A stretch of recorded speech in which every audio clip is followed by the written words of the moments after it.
Hello, good day. I'm your host, Kevin Fisher. And by the time any of you are seeing this, I'll probably be on our train, or about to board the train. Or we'll board the train later on the day. Or, wait. Yeah, I should be on a train. Yeah, this is... Oh, wrong screw. Yep, this is part 4 of the Stargrave 2 build-along. Final part. The only time I could torture you guys with this. Ha ha ha ha. Anyway, let's listen along to some D&D Doge. Ow! Missed. Bug flying around. Alright, well, let's get to it. And welcome to another episode of D&D Horror Stories. In today's episode, we have a story about a player that sabotages a game just because he's bored, a tale about a DM that doesn't know how to handle the party, and much more. But first, you know him and you love him. It's Lucky, the like and comment kitty. Aw. Yeah, subscribe, peeps. And yes, you'll get a treat after the video. So we better get into it. Player gambled away the party's ship, and then got them killed because it was getting boring. By Reddit user, This Uncommonality. one from Synox, I A few think. friends and I were running a modified homebrew campaign, loosely based on the rules of The Dark Eye, and the setting of the game, FTL, Faster Than Light. Essentially, they were all part of the crew of a small starship, with everyone choosing their race, class, and position on the crew. A pilot, engineer, shields guy, weapon guy. The only part I wholly stole from FTL was that every part of the ship could be damaged individually, so an enemy vessel could specifically cause damage to the weapon systems, which would then need skills, repair kits, scrap, etc. to fix. Cool. I hooked the party with a little mystery about strange alien monoliths being found on a few planets across the galaxy and causing people to go crazy. And off they went. I was the DM for the campaign, and probably could have been a little more heavy-handed, but I didn't want to risk breaking the group's fun at the time. Pistol. The first few sessions went really well, and everyone found their groove. We're all sci-fi nerds, so they all had fun making call-outs like in Star Trek, and role-playing the bridge dialogue. The ship got upgraded. They installed new, more powerful weapons and such, and made a lot of progress in the main story. There we go.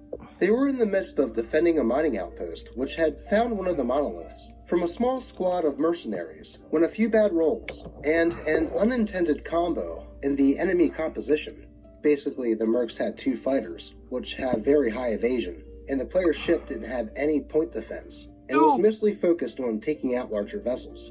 It caused them to take way too much damage to carry on. So, they landed at the mining outpost. The engineer got to repairing the ship's damage, 2 crew members got out to explore, and the last went to pick up their reward from the outpost administration. That last one is the problem player, Vic. I hadn't had any real problems with him, but he was very invested in roleplay, and his character was more on the edgy side. He was a veteran in the fleet, and our weapons guy, and to cut him some slack, was pretty good at sussing out the weaknesses of the enemy builds I'd thrown at them. But he was also very much it's what my character would do kind of guy. Oof. So he went to pick up the reward, which included a clue for the campaign. A video log showing the thieves of the monolith flying away, along with their ship registration, and was returning when he suddenly sidetracked and asked me if there was a black market of some kind here. I said sure, because there was, and let him find a small roadhouse/tavern run by a cousin's, uncle's, nephew's branch family of a larger pirate clan. The place was tiny, had just a bit of a drug trade, a gambling ring, and some contraband. So I thought he was just being a bit edgy by mingling with smugglers and pirates, so I let him. The other players did their thing, bought a souvenir and rejoined the engineer to continue patching up the ship, but Vic was now full-on gambling in a den of inequity. The others had no idea where he was, and his rolls were very bad. with disadvantage because the people he was with were cheats, obviously. So they spent a while trying to find where he was. He first lost the reward, then his character's money, and all the while I was hinting at the guys that he was not being honest, but he just kept going. Eventually, the crew did find him, but he just bet their ship in a game of cards, and if they tried to intervene, they'd probably get gunned down by the entire pub. He lost, of course, and the ship was gone. I should have probably put an end to it there, because the mood at the table was getting sour. But I improvised a Grand Theft spaceship side quest about stealing back their vessel and getting out of there. Night falls, the crew sneaks into the spaceport undetected, and is just about to board in secret, when he says, "I pull out my pistol and shoot the guard in the head." The heck? I was unironically baffled at what the fuck he was doing. Like, is he trying to get everyone killed? Sure enough, the shot misses, and instantly the whole port's guard is shooting at the crew trying to be sneaky. They take some hits, and eventually get cornered in the engine room, where Vic deliberately shoots at the reactor core and causes the entire ship to explode, killing the whole party and destroying the spaceport, effectively ending the campaign. The whole party is left fuming, except for Vic, who just goes, "Finally, now we can do something else." It turns out he was bored of the game's setting and decided to ruin it for everyone else for his own entertainment. I kicked him out after that, but we were all out of energy by that point. I offered the rest of the party to roll back the last session and ditch Vic from the group, but they all declined because they felt like it was ruined. This was maybe a month ago, and I'm still fucking salty about it. Everyone seemed to have fun with it. The whole party got super into the roleplay aspect of space travel, and I had a whole story planned out and everything. And then one fucking guy has to go and ruin it. Well, that certainly sucks, because it seemed like everyone was having fun. Talk about being a selfish asshole. Trying to purposely sabotage a game from within just because you're bored of it. If you aren't enjoying the game, just say something, and maybe the GM can do something to make it more fun. Or there's always the option of just saying, "Hey, this isn't really for me. I'll be on my way." And I have to say kudos to DM for setting up a cool quest to regain the ship that player lost. Honestly, at the point where Vic purposely let the enemy know that they were there for no reason whatsoever, that's when OP should have just seen that Vic was being that guy, and just paused and put a stop to his bullshit. And in looking at the comments from the post, OP even states that they wish they would have done that. But with anything, hindsight is 20/20, and hopefully OP was able to take a lesson from all this. Thankfully though, it sounds like OP and the rest of the players are now playing a cyberpunk fantasy game, and it's going pretty well so far. And hopefully, it stays that way. Let's move on. I need a weapon arm. Wait, is that left arm or is that right arm? Get the best prices on costumes, toys, That treats, and is more. a Only at Chewy. left. Alright, it's a right arm. Wait, what did we do wrong? Reddit user, roll for apples. When I was trying to learn how Roll20 worked, to be able to run games as a DM, I joined a one-shot that was going to be tackling the classic Death House mini-adventure and 5e's Curse of Strahd. The DM told us what level to make the characters, and it was, at the very least, level 4, maybe 5, because everyone had a subclass at that point, something that will be important soon, and several people signed up for it. Of course, when game time rolls around and people start making characters, several drop out of the game and the voice chat, not wanting to play after all, and only leaving 4 players. We go through the opening hallway, and make our way to the living room kind of area, where there's a fireplace. But then, the DM says that we have to stop. That it was too hard of a mission to do with 4 players, because there was a flame skull that we would have to fight, and that there was no way for the 4 players to deal with it. I try not to metagame, but point out that technically speaking, we could handle it.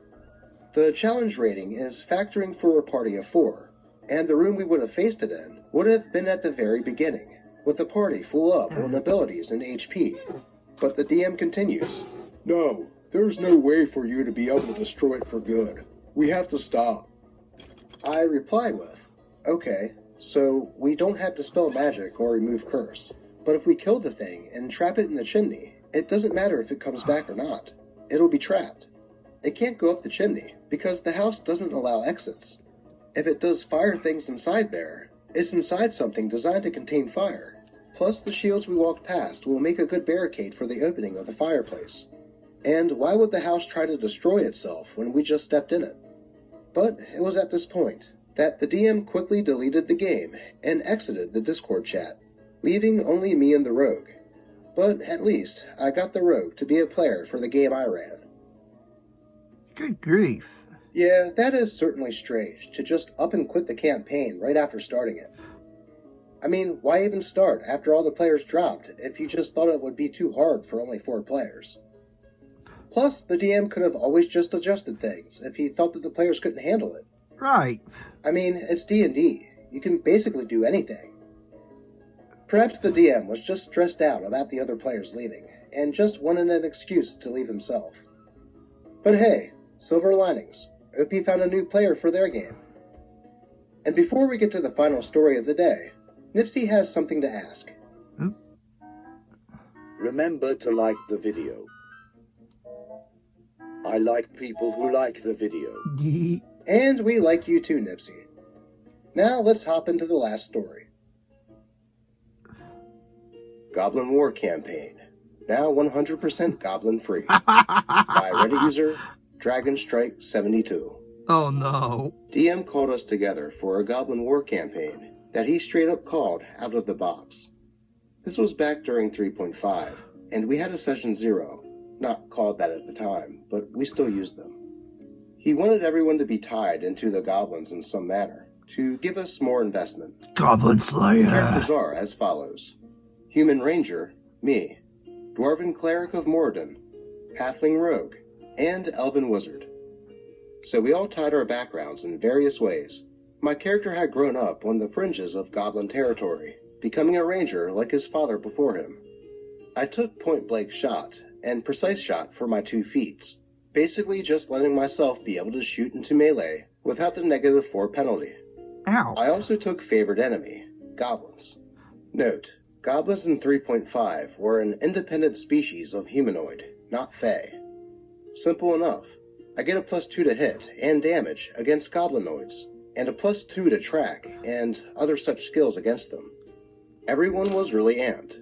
We were talking about how we were going to get our Battle of Helm's Deep, and we were ready to go. Halfling came from a village that had been raided and taken over by hobgoblins, and was looking to free her people from their bondage. The Elven Wizard was pretty much going after the goblins, because he knew what they would do to the forests to build up their war machine. Dwarven Cleric, well, they are pretty much born with a grudge against goblins, so that one was sort of a gimme. It started off fine. We got word of a massive goblin horde, numbering in the hundreds of thousands, on the march, and coming straight for our kingdom, razing and pillaging the land as they went. We, and others, were quickly conscripted into the militia, and, given our special abilities, we were banded together as a group to carry out special attacks. Our first mission was to go after the vanguards, who would be coming ahead of the main horde. This amounted to bandit activities, but with goblins instead of humans. We went out, and it was going quite well.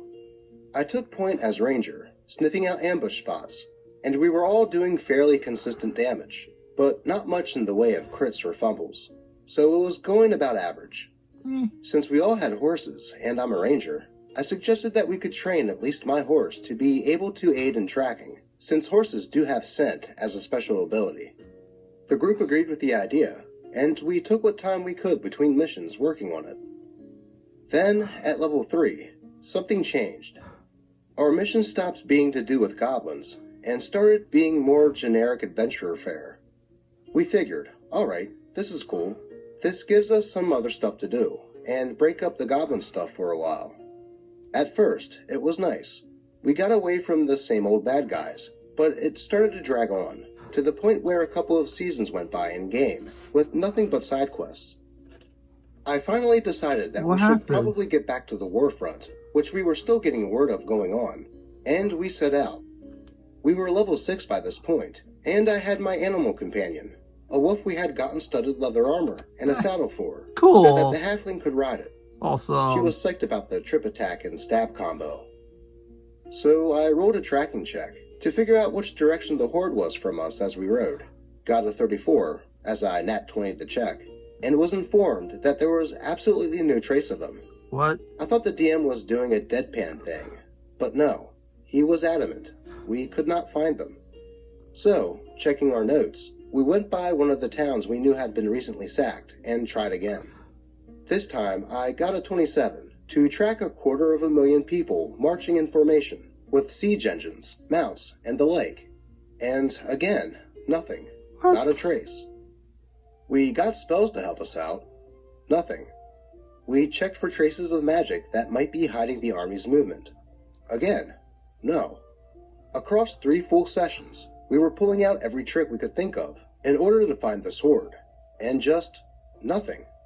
Meanwhile, we're getting beset by monsters. The rogue is kind of loving it, cause she was making incredibly effective use of her sneak attack. That's when the next big change happens. We stopped encountering anything with an autonomy. Seriously, it all started being aberrations, undead, oozes, or if we did pull a humanoid, they had protection against flanking and sneak attack. When I got my next favorite enemy, I decided to test a theory, and took undead. And surprise, surprise, the undead problem suddenly evaporated. Next, What the we heck? perfected our strategies for fighting oozes. And again, suddenly, they're just gone from the world. This is where we finally stopped, and between sessions, came to a unanimous decision. Beginning of the next session, we pointed to the goblin capital in the map, and stated we were running to sack it. This startled the DM. But the horde is to the south of you. The rogue said, no, we checked south, pretty thoroughly. And the wizard stated, so we figure there have to be goblins to fight in their capital, and we might just be able to draw the enemy back towards us to stop us from breaking their supply lines. Classic Good. military strategy, really. Good. Uh-huh. We went round for several more minutes, detailing how this was our best shot, and the DM is steadily turning a shade of purple. It was the cleric who called an end to it. Thing is, we wouldn't have to do this if you weren't making it impossible to find the main plot of your campaign. We didn't want to go here, but what's our option? I almost started to put in there, but got the mom eye from Rogue. And the DM finally fessed up. When we had kept spotting ambushes, and were acting very strategic from the start, he got scared we were going to face roll the whole campaign, so he shunted us off. Then, apparently, the rogue started getting regular sneak attacks in, and it threw him off further. And the combination of myself and the cleric against undead had him pulling the undead out. He finishes his rant about stuff, and it was quiet for a moment, when the wizard says, you know, you could have just given the goblins class levels, right? And the DM responds with, wait, I can what? Well, this is a perfect example of why communication is so important in tabletop RPGs like Dungeons & Dragons. If everyone just talked to the DM about how they are noticing things were going that way, the DM could have told them why he was doing what he was doing, and it wouldn't have taken multiple sessions to find out about that little tidbit at the end there. Which is a shame, since someone in the comments of the post asked if the campaign was able to continue after this revelation, Could but have. OP said that it kind of just petered out after that. Aw. And that's going to do it for today. Remember, if you have a story that you would like to be featured in a video, be sure to post it to the D&D Doge subreddit, or even at me on Twitter. As always, I appreciate all of you, and let's check up on Lucky. Nim, nim, nim, nim, nim, nim, nim, nim, nim, nim. Aww. Until next time. Alright. I'll pause the camera here. Look for another one. Wait, am I still recording?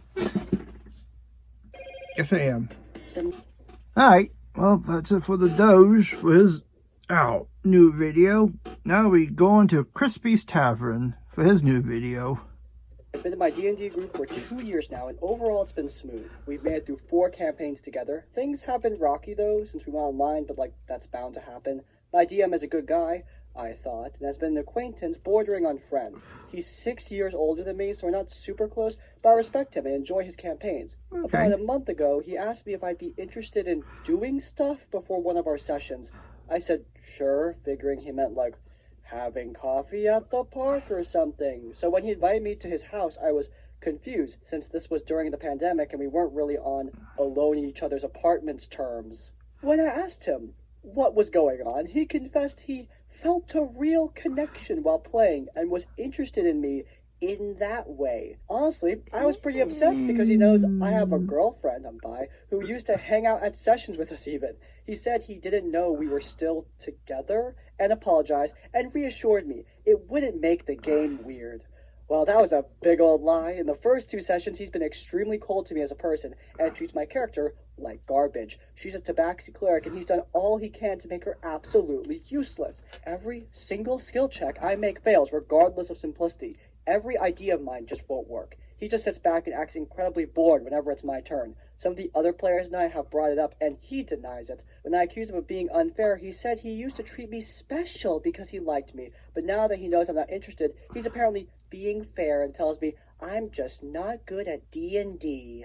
This dude is gross in so many ways, not least of which flirting with somebody who is already in a committed relationship. But after that, the pettiness of the D&D game targeting is just next level pathetic. Yeah. I would say I've never seen anything like this before, but anyone who's been at this tavern long enough would know that would be a straight lie. Yeah, it's at least the 5th or 6th, 8th time, maybe more, since I've been watching these for a year. Long-time players will basically already get this one. Yeah, it's that guy DMing. TLD, DM starts a Goblin War campaign, Ranger takes favorite enemy goblins, and suddenly the 250,000 goblin horde just cannot be found by the party. Party eventually starts to march on their capital. There are other bits. The main thrust. Oh, that's hilarious. We just watched that one. Let me... Oh, wait. Right here's his commentary. It threw him off further, then combined myself and the cleric going against the undead, and he pulled the undead out too. He finishes his rant about stuff, and it was quiet for a moment, when the wizard said, "You know, you could have just given the goblins class levels, right?" Wait, I can what? I do empathize with DMs do deal with players who are just more powerful than what they anticipated, but at the same time, guys, this is not the solution. There are many solutions to this problem that most of the time isn't even a problem at all. First and foremost, it's okay if your players have some easy fights. That's good. If every fight is down to the wire, it's just gonna make your campaign overly stressful. Look, if you've seen Shadow over Carconos, you know I love a tense battle. I love it when things are down to the wire. I love it when there's that rush of adrenaline, like, oh my god, this is intense, this is great. I love that, but not every fight needs to be that, especially in a long-form campaign. Also, if you do want to make things intense, if you want that intense boss fight, that's great too. Again, I love that kind of thing, but never just cancel out your player character's abilities. Don't just say, oh yeah, in this fight, your rogue sneak attack just doesn't work at all. Why? I mean, I just don't want it to. That's lame. Don't do that. Why even let them take the ability at all? Why allow rogues in your campaign if you're not going to let them do the thing that they're best at? Look, balancing combat is not easy. I empathize with that problem. But don't invalidate player abilities in order to create balance, because then you're just going to take away fun. And there's not really much point if there's no fun, is there? Uh-oh. This was a few years ago. I was a DM/admin for a Discord West Marches server that Matt Colville used to advertise in the lower half of his video descriptions. I DM'd for this woman, I'll call her Ash, in the UK, and 3 of her friends, and a random that just joined the last second, we'll call him Gurm. He was our last as we could fit 5 players. Gurm just wanted to see how the game was going to work, so they joined 20 minutes early, and we talked in the voice chat for a bit. The other players came in, and we got started. Gurm went silent as soon as everyone came in. I couldn't help but chuckle to myself. He seemed young, so maybe he didn't feel comfortable talking to women yet. So I made all the tokens while Ash and her friends talked for a bit, and when I asked for everyone to introduce themselves, when I put together, Gurm typed that their mic wasn't working. I felt bad for him for a bit. We've all been there, choked up when the girls are around. We get to the end of the game after the players fight a bunch of gnolls and undead. Bit of bragging, but it was one of my finest games I've ever DM'd. Gurm finally pipes up and says, "That was a great game, Ash. Thank you for inviting me." I thought that was... Oh god, this one! Invited himself, but I smile and think, oh good, finally breaking the ice. Ash just starts screaming for Gurm to go... Oh, that was unexpected. I mute everyone for a moment and then pull Ash into a room and ask, what is going on? Why is she acting like that to some poor kid? She tells me that as an admin I should know. I explained I didn't. I was so new, and I asked her to explain. Turns out that this Gurm guy has been harassing her for months in this server. So I look back in the logs that we kept on a Google Doc. It's all of the incidents and bans in the history of the server, and I find about 3 to 4 dozen reports of the same guy finding a way around the ban to get back into the server. Wow. He worms his way into every game she's in and then proceeds to send her his creepy fanfic of what they did in that session. I insta-ban Gurm's account after seeing his newest message. The line that will always stick with me is, "And her sweaty feet squish the gnoll's head like a rotten watermelon." I talk to Ash again for a bit and tell her I will find a way to keep them from getting back into the server.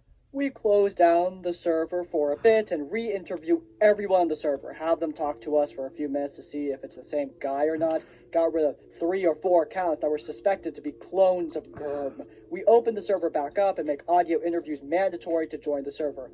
All this headache because this guy couldn't just not be a creep. TLDR, creep stalks girl and writes bad fanfic. The wonders of online D&D are endless. We can play with people halfway across the world. That's just straight sci-fi stuff. And it's amazing. It's great. But sometimes it can be really not amazing, and this is one of those times. It's very unfortunate that this happened, though I am glad to see that the Discord team that was running the server took it so seriously. I mean, I'm really happy to see that a lot of admins will just blow it off and let Gurm just keep on making their alt accounts.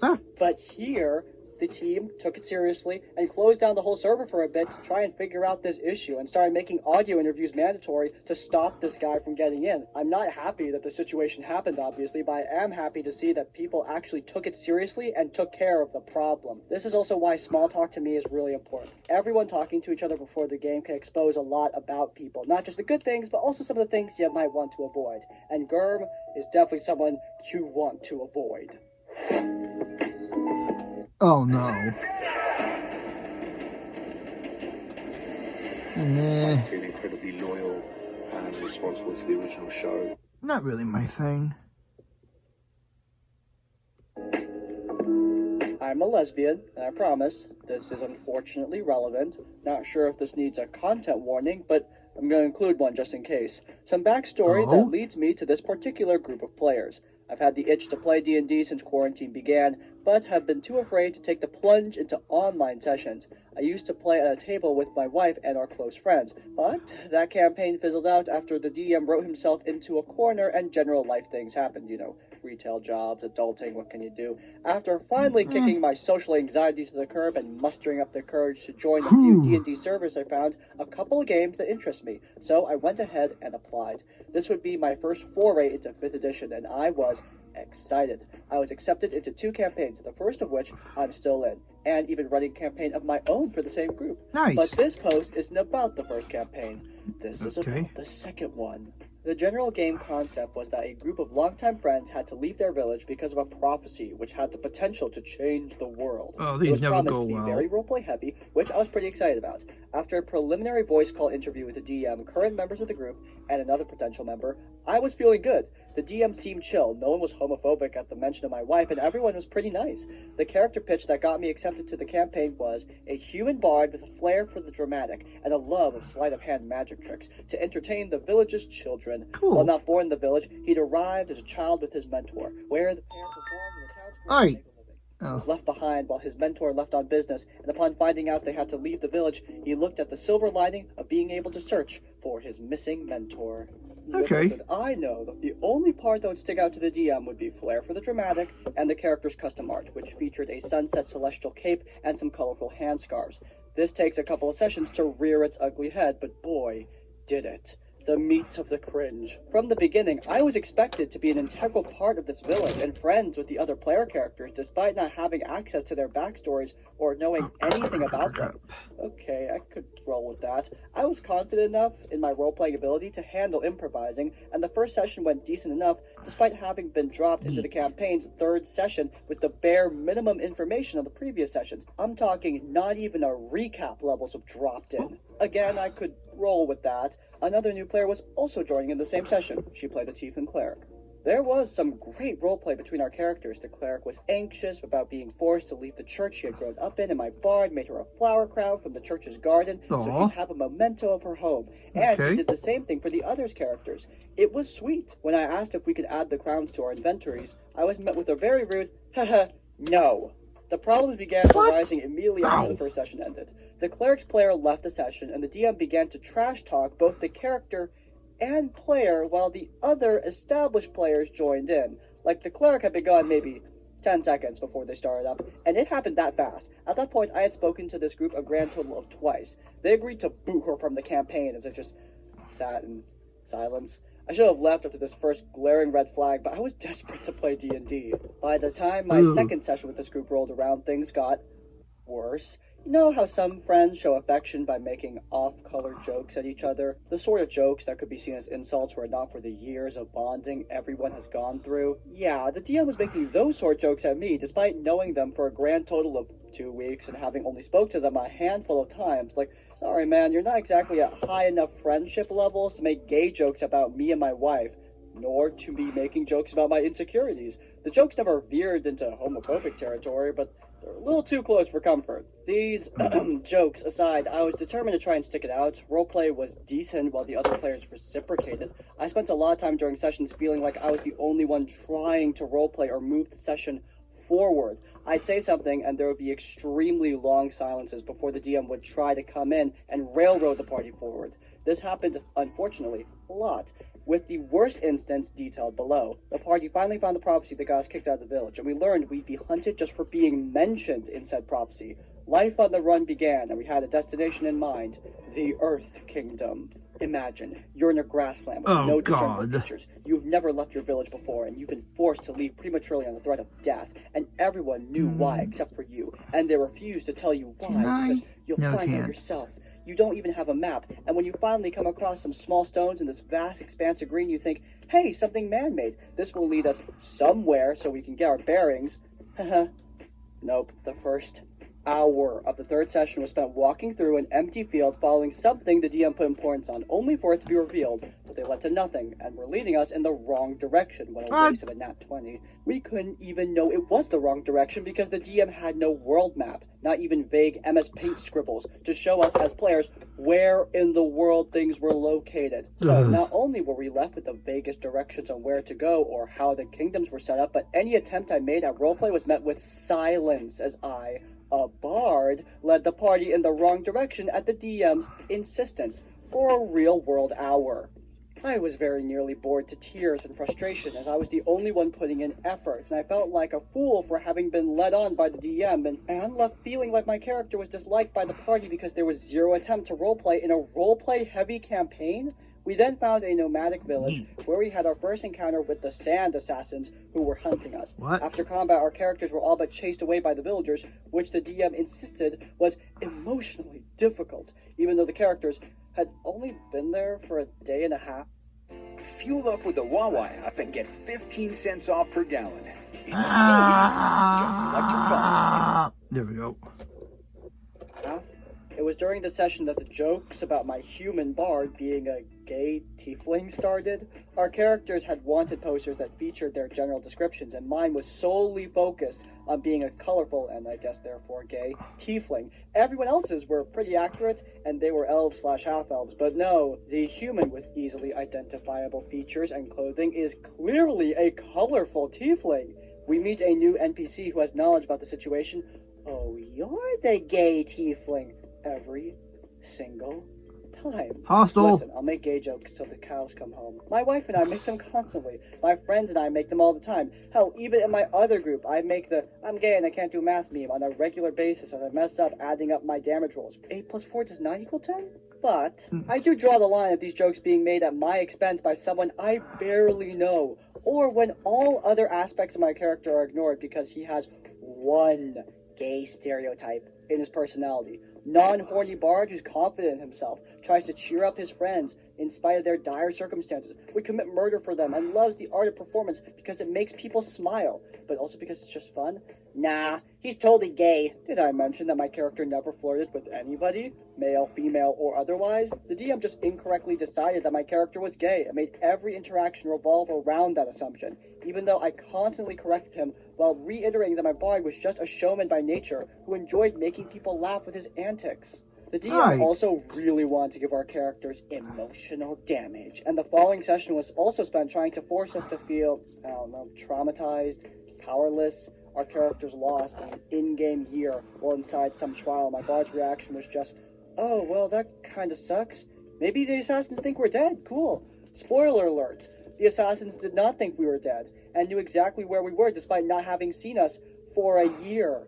I'm all for character growth, inner conflict, etc., but just trying to force characters or players to feel something that's or bad. constantly trying to force emotional damage on characters, ain't it? I know I've typed a lot. Imagine hearing it 6 times a session from the DM, and boy, did this DM try to force it. I lasted 4 or 5 sessions with that group, and after skipping once because the thought of sitting through the railroaded emotional damage our characters were subjected to, the gay jokes and the hostile NPCs made me dread the idea of even playing with these people, I realized I was better off focusing on the other campaign I was in, so I left. And I regret not leaving after the first red flag at the end of the first session. Thanks for reading this train wreck of a post. Sorry, it's long. Nice. This took place over several sessions. And while I feel is relevant to the story, others might not. I hope you learn from my experience and avoid making the same mistakes. There is a lot to dissect in this post, so let's get into it. First and foremost, the joking around. Like the OP said, these kind of jokes are okay among friends, but when you take jabs at other people that you barely know, it comes off as extremely alienating and hostile. I have unfortunately experienced this, not in D&D, but in the workplace. There was a woman who was constantly making jokes about my interests, my work, my sexual orientation, even occasionally. Alright, I'll pause it there. So yeah, this is it. Stargrave Crew 2 done. Phew, well, nice. I'll let you guys be. Phew. I'll wait. Be good. Wow, brain fog post-COVID sucks. Well, be good to each other. Be healthy. May your dice rolls be in your favor. And I'll see you all next week. Bye.